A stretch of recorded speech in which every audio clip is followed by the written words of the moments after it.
누가복음 1장 35절 말씀입니다.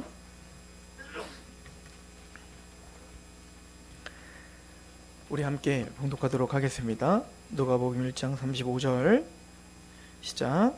천사가 대답하여 이르되 성령이 내게 임하시고 지극히 높으신 이의 능력이 너를 덮으시리니 이름으로 나실 바 거룩하니 하나님의 아들이라 일컬어지리라. 아멘. 기도하겠습니다. 하나님 너무나 감사합니다. 우리가 하나님의 말씀 앞에 있습니다. 이 시간 성부와 성자와 성령 하나님만 영화롭게 되게 하시옵소서. 전하는 입술을 겸손케 하시고 특별히 듣는 우리들의 마음을 여시사 하나님이 그 아들을 내어주신 그 사랑을, 또 자기의 몸을 희생하신 그 열정적인 사랑을, 또 우리를 도우시는 성령님의 온화하신 사랑을 알게 하시옵소서. 이 시간 온전히 하나님만 영광이 되게 하옵소서. 예수님의 이름으로 감사하며 기도합니다. 아멘.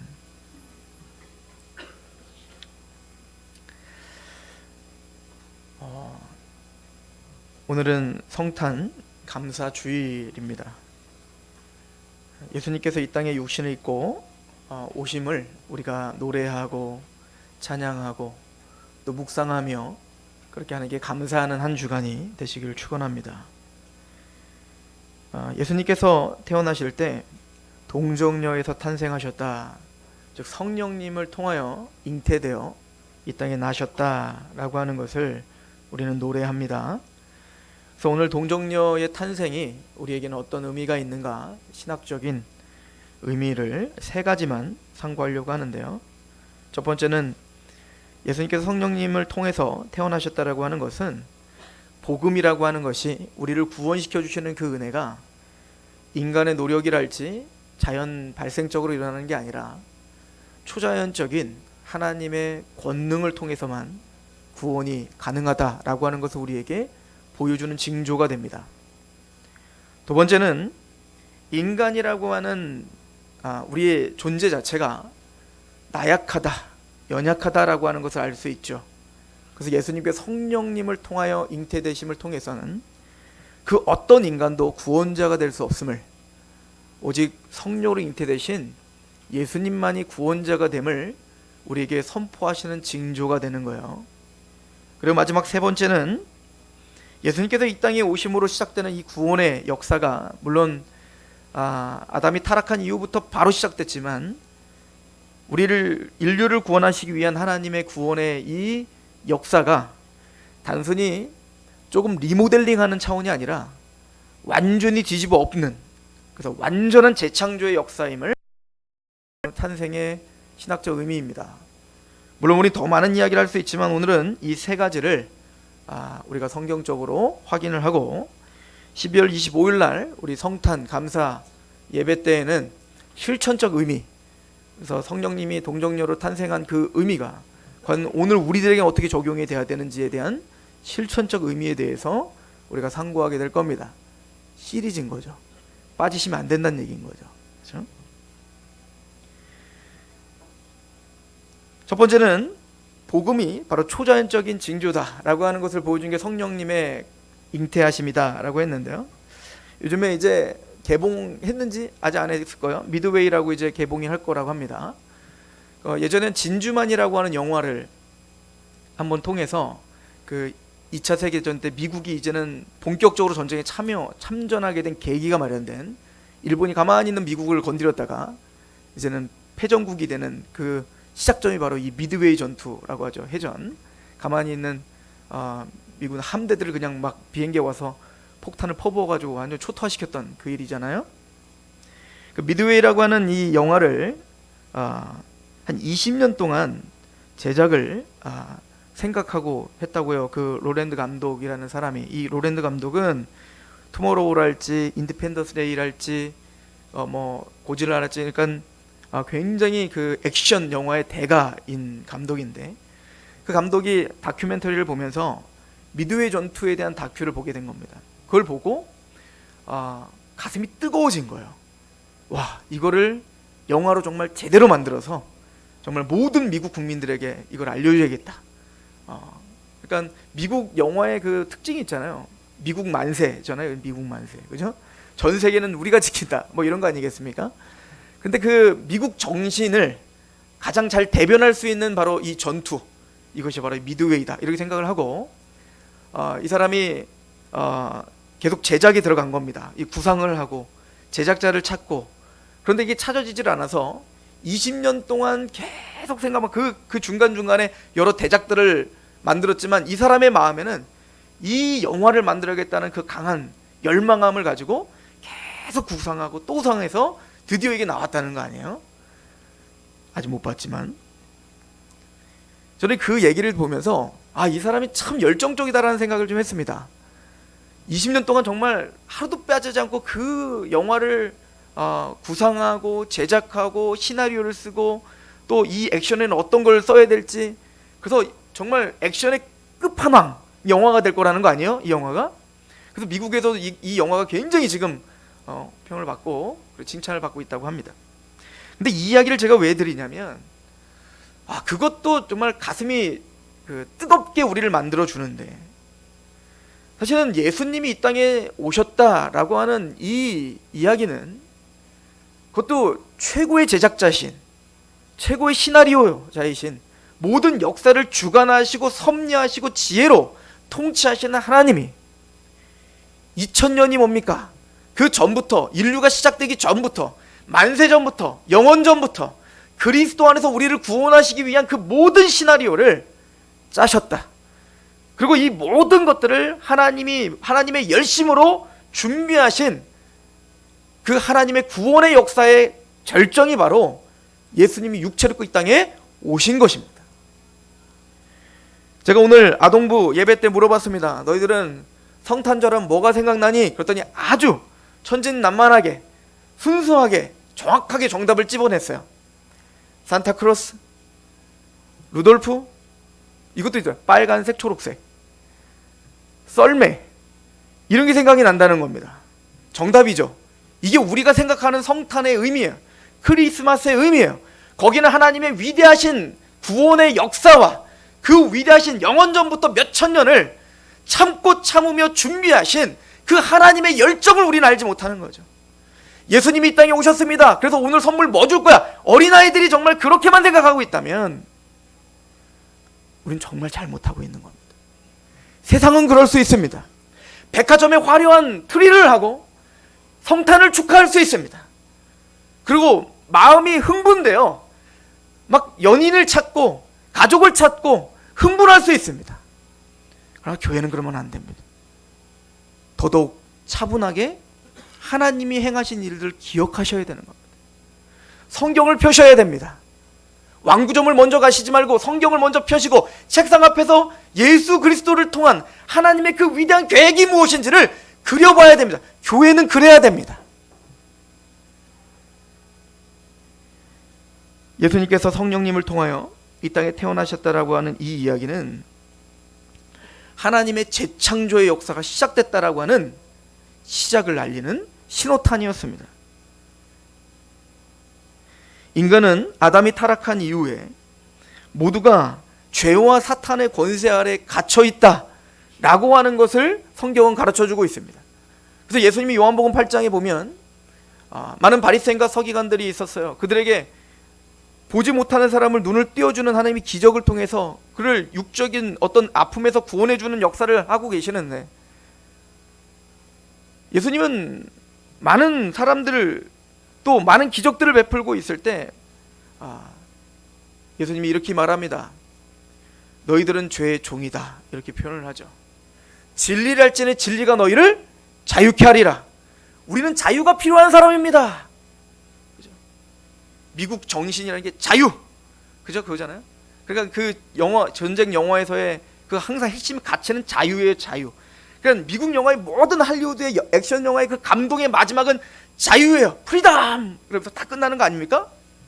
그걸 위해서 목숨을 바치는 게 가치가 있다, 이걸 말하는 거란 말이에요. 그걸 말하기 위해서 20년을 제작했다는 얘기예요. 예수님도 바로 그 가치를 말하는 겁니다. 진리를 알아야 너희가 진짜 자유케 돼.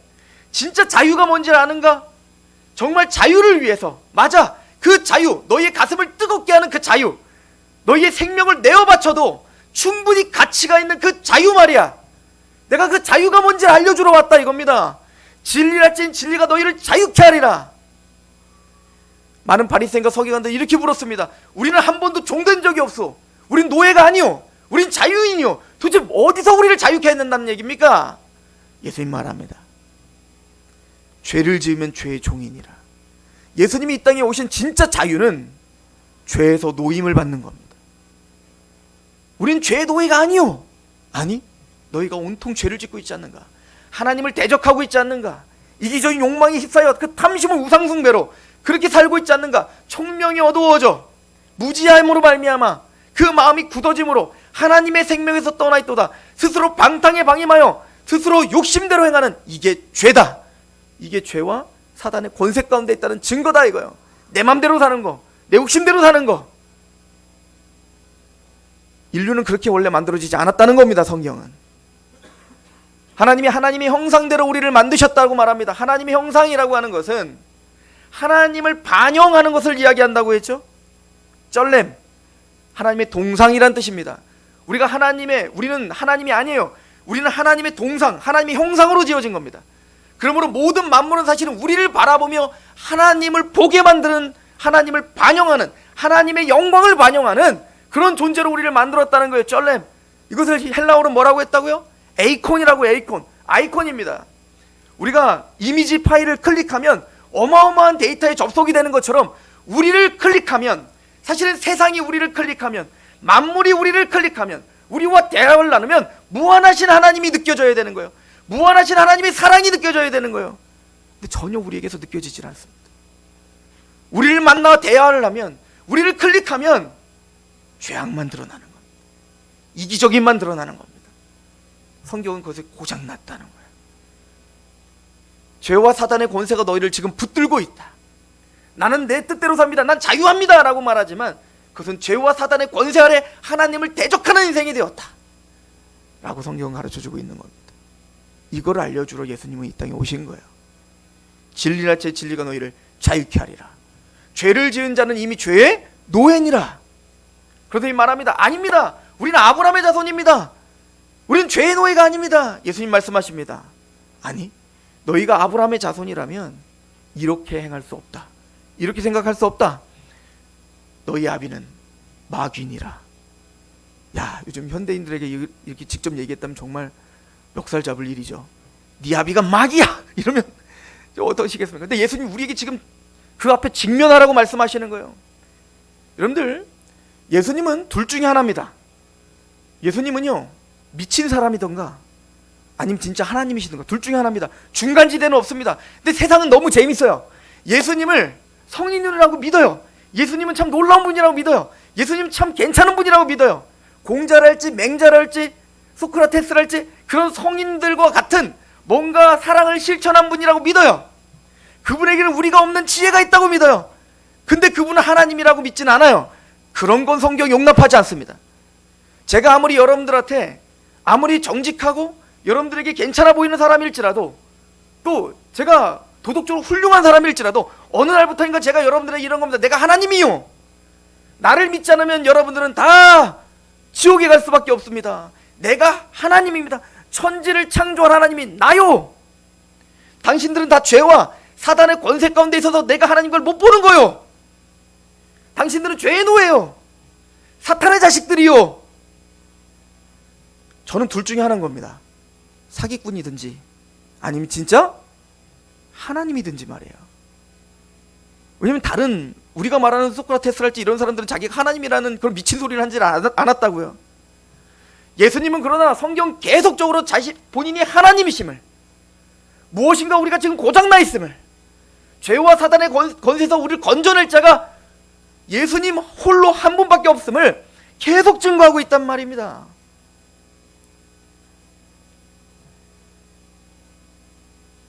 예수님이 우리에게 알려주신 것은, 우리의 구원이라고 하는 것은 조금 우리를 리모델링하는 차원이 아니라 우리의 근본서부터 완전히 뒤엎 바꿔야 된다라고 예수님은 계속 가르쳐주고 있는 거예요. 요한복음 1장 13절에 보면 이는 혈통으로나 육적으로 나지 아니하시고 사람의 뜻으로 나지 아니하시고 오직 하나님께로부터 난 자들이니라. 우리를 가리켜 이야기하는 거죠. 우리가 육적으로나 혈통으로 나지 않았다. 우리가 엄마 뱃속에서 태어났지만 사실은 우리는 그냥 단순히 육적으로나 혈통으로 그런 식으로 우리가 구원받아 하나님의 자녀가 된 게 아니에요. 철저하게 우리와는 상관없이, 사람과는 상관없이 사람의 뜻으로 나지 아니하고 오직 하나님께로부터 난 자, 이게 성도의 의미입니다. 그래서 거듭났다라는 건 위로부터 났다 이런 뜻이거든요. 우린 육체로 지금 살아가고 있지만 우리는 하나님이 우리를 직접 낳으신 분이다 라고 믿는 거예요. 이게 성경의 가르침입니다.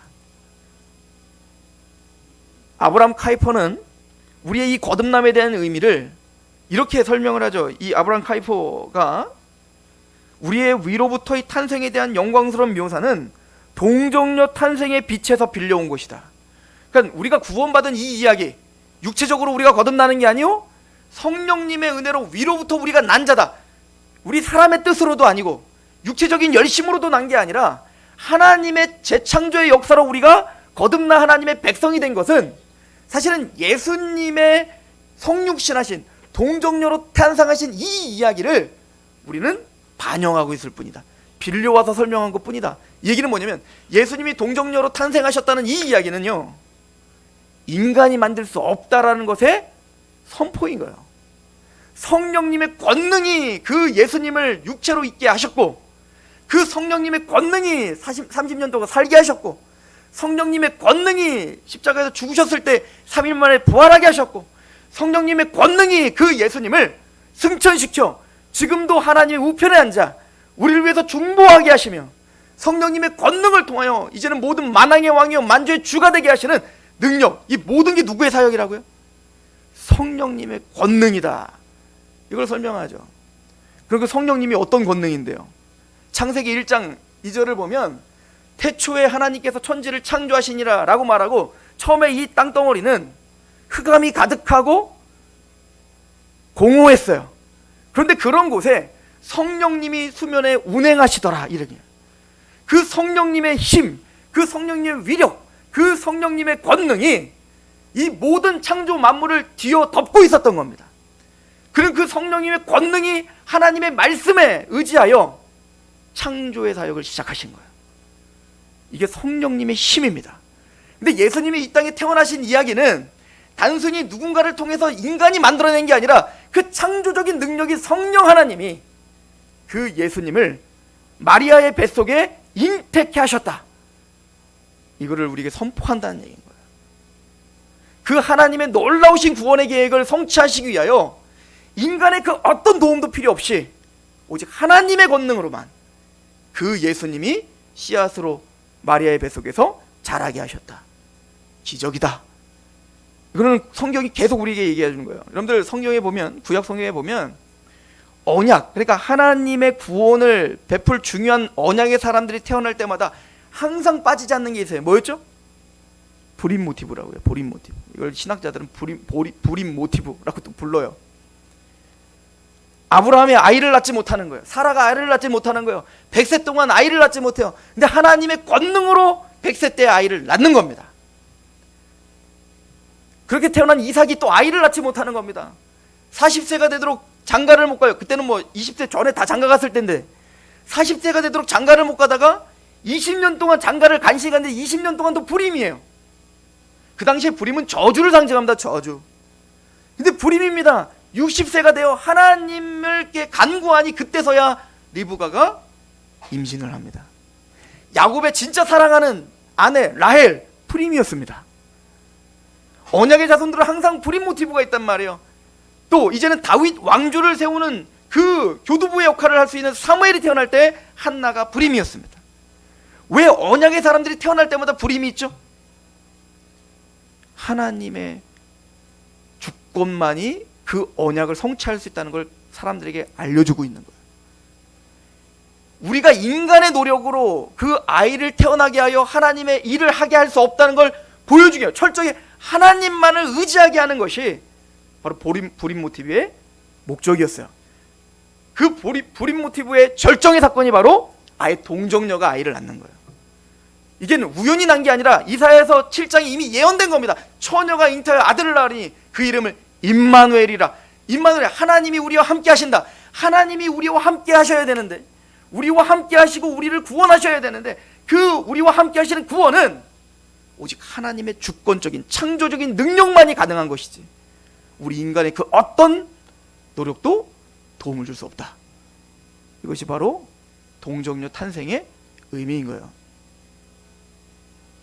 두 번째는 인간은 구원자를 낳을 수 없다는 겁니다. 인간으로서는 구원자가 될 수 있는 DNA가 전혀 없다는 것을 보여주고 있는 겁니다. 타락한 아담의 후예로서는 그게 어떤 위대한 사람일지라도 말이에요, 자기 하나도 구원할 수 없습니다. 이걸 에스겔서가 말하죠. 이 시대에 노아가 있을지라도, 어떤 욥이나 의인들이 있을지라도 그들은 그들의 믿음으로 그들만 구원할 뿐이에요.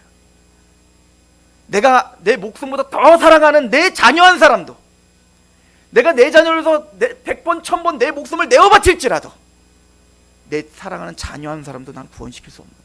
그 어떤 누구도 말입니다. 이거를 선포하는 게 바로 동정녀로 탄생하는 이야기의 징조인 거예요. 창세기 3장 15절은 우리가 잘 아는 대로 원시복음이에요. 최초의 복음이라고 하는 거죠. 아담이 타락하고 죄와 사단의 권세가 인간을 장악하기 시작했을 때 하나님은 기다렸다는 듯이 영원전부터 그리스도 안에서 우리를 구원하실 것을 예정하사, 즉 영원전부터 계획하셨던 그 계획을 우리에게 선포하시는데, 여자의 후손이 뱀의 머리를 밟아 너를 구원할 거다. 이게 임마누엘이죠. 그 우리를 얽어매고 있는 죄와 사단의 권세를 부셔버리고 우리와 함께 하시어 우리를 건져내고야 말 테다. 근데 그건 너희가 하는 게 아니라 여자의 후손이 할 거야 라고 선언하신 거예요. 이게 복음이죠. 그런데 여러분들, 우리가 아담과 하와 입장이 돼보자고요. 아담과 하와 입장이 돼서 여자의 후손이 뱀의 머리를 밟을 거다, 메시아가 태어날 거다, 구원자가 태어날 거다. 근데 누구를 통해서? 내 옆에 있는 하와, 여자를 통해서 그 아이가 태어나야 되는 거예요. 1차적으로는 하늘에서 갑자기 그 구원자가 뚝 떨어지는 게 아니라 우리와 똑같은 육체로 여자를 통해서 태어나야 된다는 예언이에요. 이미 그때부터. 그러니까 이 아담과 하와는 어떤 생각이 들었을까요? 아이를 낳으면, 일단 남성으로서 했으니까 아들을 낳으면 얘가 그 아들인가 보다, 이렇게 생각할 거 아니겠습니까? 그래서 첫 번째 장남이 태어났어요. 그 이름이 가인이에요. 가인의 뜻은 뭐냐면 등남아이도다. 드디어 그 아이가 태어났다고 생각한 거예요. 그러니까 그거밖에 이 사람들은 믿을 게 없는 거예요. 그 아이가 태어났다, 그 아들이 태어났다 이겁니다. 등남했다 이거요. 근데 가인의 행태를 보니 어때요? 도저히 이거는 구원자가 될 수 없는 행태야. 아담도 딱 봐도 알겠죠. 근데 그 동생 아벨은 어때요? 하나님 앞에 정말 경건한 겁니다. 그래서 저 아벨인가 그럼? 그런데 그 가인이 아벨을 쳐 죽여버리네. 소망이 다 끊어지는 것 같을 거예요. 그래서 다시 아이를 낳았어요.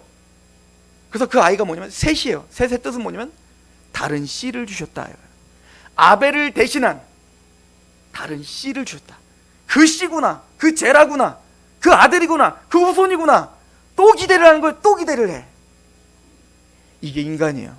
인간은 끊임없이 우리를 구원하는 그 DNA와 그 우리를 구원하는 그 어떤 근거가 우리에게 있을 거라고 자꾸 찾는 거라고요. 이게 인류가 시작되면서 시작된 거예요.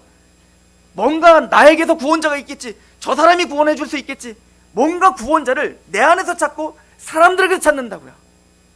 우린 그래서 영웅 기대 심리가 있죠. 그죠? 뭔가 영웅이 나타나길 기다리는 거예요. 창세기 5장을 가봅시다. 창세기 5장에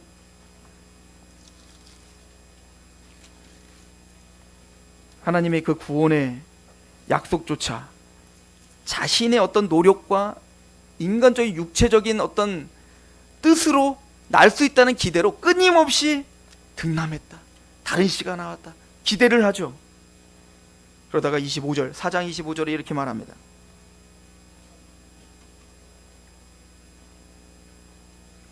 아담이 다시 자기 아내와 동침하매 그가 아들을 낳아 그의 이름을 셋이라 하였으니 이는 하나님께 내게 가인이 죽인 아벨 대신에 다른 씨를 주셨다. 그러니까 왜 가인 대신에 그 다른 씨를 줬다라고 기대하지 않고 아벨 대신에 다른 씨를, 경건한 그 아들이구나, 이렇게 생각했던 거예요. 아벨에게 걸었던 그 기대를 누구에게 걸고 있다는 걸 보이는 거예요. 그 셋에게 기대하는 마음으로 다른 씨다, 그 씨다, 인류를 구원할 바로 그 씨, 나를 구원할 그 씨, 하나님의 은혜의 통로, 이렇게 생각했던 거죠. 그러나 셋도 아니라는 게 판명이 나죠. 그리고는 이렇게 기록합니다. 26절 같이 읽어봅시다. 시작. 셋도 아들을 낳고 그의 이름을 에노스라 하였으며 그때 사람들이 비로소 여호와 이름을 불렀다. 에노스라는 뜻은 사람, 인류라는 뜻이요. 사실 아담이랑 동의어입니다. 사실은 아담은 흙, 먼지, 티끌이라는 뜻이거든요. 즉 인간은 마침내 죽게 되는 연약한 존재임을 드러내는 말이 바로 에노스라는 뜻이야.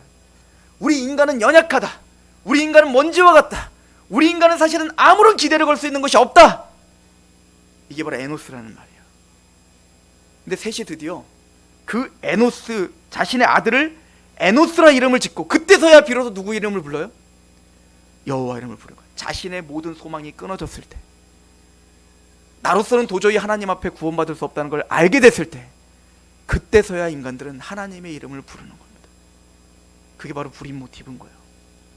나의 소망이 다 끊어지고 내 생명을 이을 그 자녀가 태어나지 않을 때, 하나님만이 우리의 생명의 근원이시며, 하나님만이 그 생명을 유지시켜 주시며, 하나님만이 우리의 모든 구원의 역사의 주관자임을 고백하게 하는 것, 이게 동정녀 탄생의 의미인 겁니다.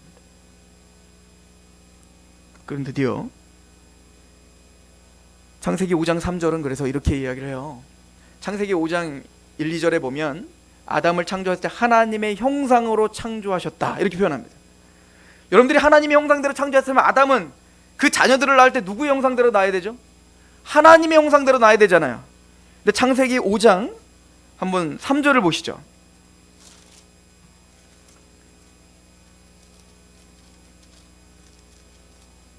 왜 우리 인간들에겐 그런 가능성이 없는가? 3절. 아담은 130세의 자기의 모양, 곧 자기의 형상과 같은 아들을 낳아 이름을 셋이라 한 거예요. 이제는 하나님의 형상대로 낳지 못하는 거야. 이미 타락한, 하나님을 떠나버린 죄와 사단의 권세 가운데 있는 이제 자기의 형상대로 누구를 짓기 시작해요? 만들기 시작해요? 자녀를 낳기 시작하는 거예요. 그래서 우리에게는 구원자가 될 수 있는 전혀 근거가 없는 겁니다. 예수님 그래서 하나님은 이사야 43장에 그래서 뭐라고 하죠? 나 곧 나는 여호와라, 나 외에는 구원자가 없느니라. 하나님 외에는 구원자가 없다요. 이거 어디서 많이 들어본 말씀 아닙니까? 사도행전은 이거를 사도가 뭐라고 표현합니까? 예수 그리스도 외에는 우리에게 구원 얻을 다른 이름을 주신 적이 없나니. 아니, 구약에는 분명히 여호와 외에는 구원자가 없다고 말했는데 사도행전은 뭐라고 말하죠? 예수님 외에는 구원 얻을 다른 이름을 주신 적이 없어요. 그 예수님이 뭐라는 거야? 여호와시라는 얘기인 거야. 하나님이시라는 얘기인 거야.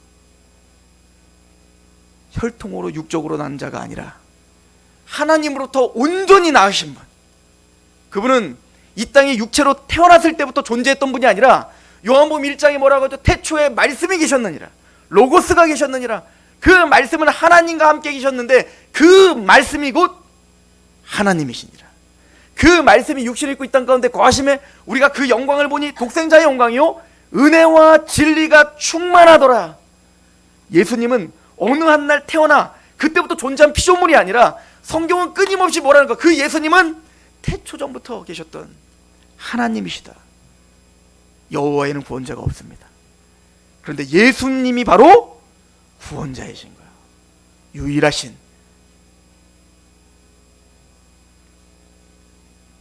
우리로서는 구원 얻을 수 없음을 선포하는 게 바로 성령님을 통하여 잉태된 그 동정녀 탄생의 징조인 거죠. 마지막으로 동정녀 탄생을 통해서 우리는 하나님의 창조적인 사역을 시작하셨음의 선포임을 봅니다. 물론 이 시작은 아까도 말했지만 영원 전부터 하나님이 계획하시고 가슴 떨리는 마음으로 이 일을 진행하시는 겁니다. 우리는 그런 아까 20년 동안 영화를 제작한 그런 감독의 이야기를 통해 감동을 받죠. 참 우리도 저렇게 살았으면 좋겠다, 내 자녀들이 저렇게 살았으면 좋겠다, 저 하나를 위해서 정말 열정을 내고 최선을 다하고, 그것 자체가 아름다운 거잖아요. 그것 자체 우리는 박수를 보내는 거 아닙니까? 우리가 왜 이 동정녀 탄생을 통해서 하나님께 최고의 영광을 돌려드려야 되냐면, 최고의 경배를 돌려드려야 되냐면, 하나님은 하나님이 하실 수 있는 모든 최선을 다해, 모든 열심을 다해 우리를 구원하기로 작정했고, 그 시작점이 바로 예수님이 이 땅에 동정녀로 탄생하신 걸 통해서 선포되신 거예요. 그 일이 시작되신 거예요. 이걸 이사야서는 너무 자세하게 우리에게 설명을 하죠. 이사야서 7장에 너희들 죄악 덩어리인 너희들, 머리끝부터 발끝까지 성한 데가 없을 만큼 하나님을 대적하는, 하나님이 이사야서 1장에 뭐라고 합니까? 하늘이여 들으라, 땅이여 들으라. 이 얼마나 답답한 일인가.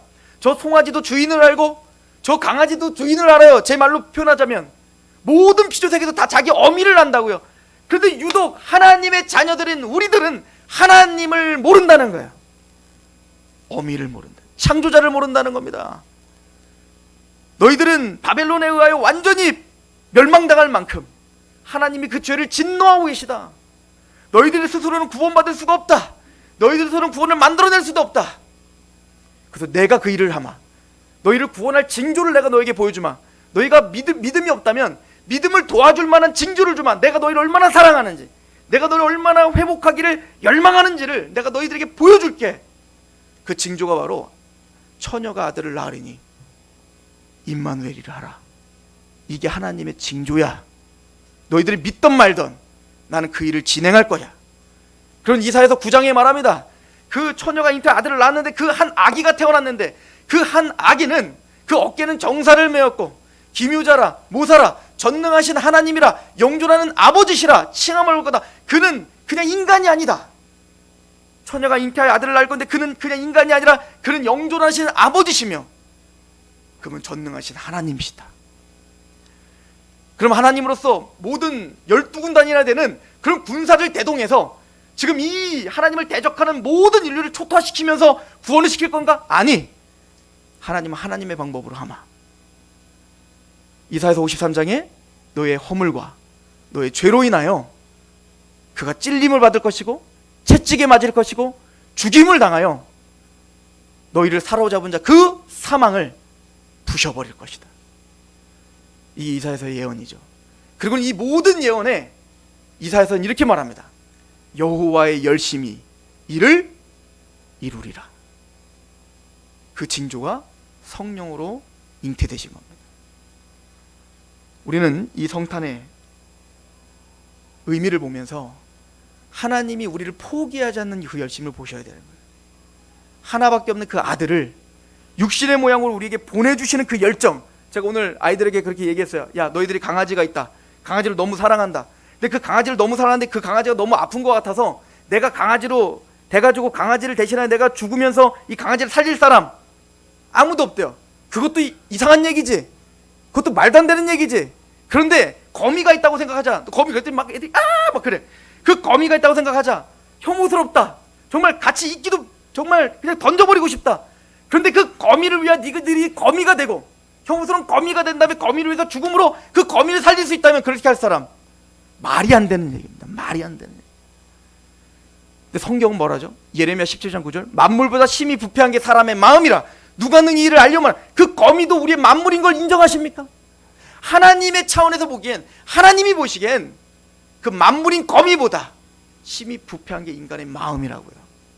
자연 만물을 돌아보세요. 모든 만물은 하나님이 정해진 원리대로 삽니다. 오직 인간만이 하나님의 원리를 거스르며 삽니다. 만물보다 심히 부패한 게 사람의 마음이에요. 근데 그런 우리를, 하나님을 지금도 찌르고 있고 하나님을 대적하고 있고 하나님을 모른다고 하는 우리를 위해 자기 아들을 죽이기로 결정하시고 이 땅에 아들을 보내신 사건이 성탄이에요. 로마서 8장은 말하죠. 그 아들을 아끼지 않는 하나님이 우리에게 더 뭘 주시지 않겠니?